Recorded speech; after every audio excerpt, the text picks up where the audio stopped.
Manchester City lost for the first time in 227 days and so failed to become the first English side to be victorious in all 6 Champions League group matches. Pep Guardiola's side were poor in the opening 45 minutes, then rallied after the break. Sergio Aguero scored a late penalty after Gabriel Jesus was fouled, but this was a consolation only.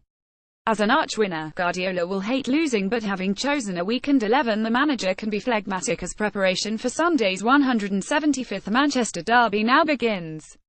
At 17 years and 192 days, Phil Foden was the youngest player to make a Champions League start for an English club since Cesc Fabregas for Arsenal in 2004. Foden lined up on the left of a midfield that had Yaya Touré as the holder, Ilkay Gundogan as string puller, and Danilo along the right. Guardiola made 7 changes from the weekend's win over West Ham United, with only Ederson, Danilo, Leroy Sané, and Eliakim Mangala surviving, the manager resting key players ahead of the derby at Manchester United. This suggested City might be vulnerable, and so it proved as they ended the half 2 goals behind.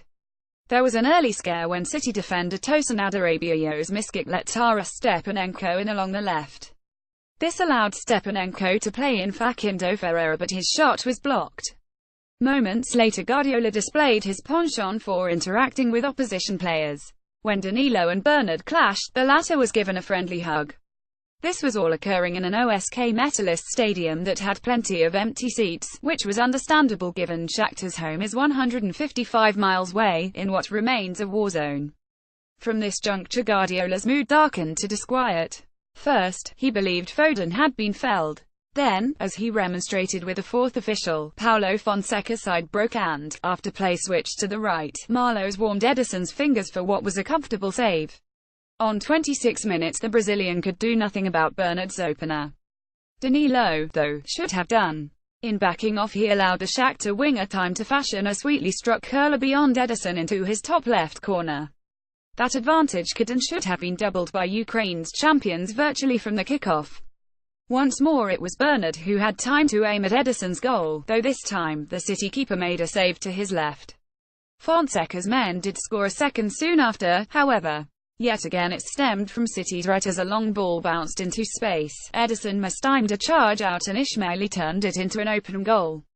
As should be expected, City rallied. Foden miskicked one effort, defender Ivan Ordets blocked a Gundogan shot, and Jesus ran clear before goalkeeper Andriy Pitov intervened.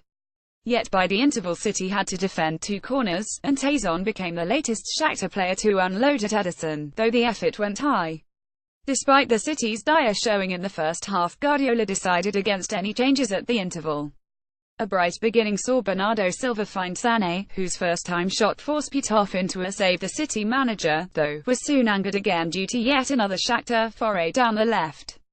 Foden was not having the best game. When City next attacked and Touré found him, the teenager sliced the ball straight into Pitov's arms when the Ivorian was screaming for a return.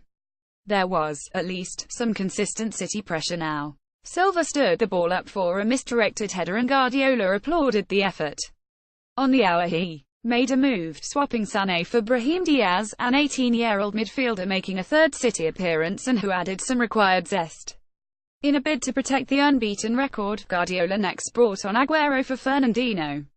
Yet it was Diaz who created an opening for Jesus to hit the post.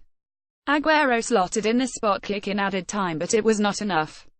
Next, all eyes turned to Old Trafford. It will be a major surprise if City are again as disjointed there.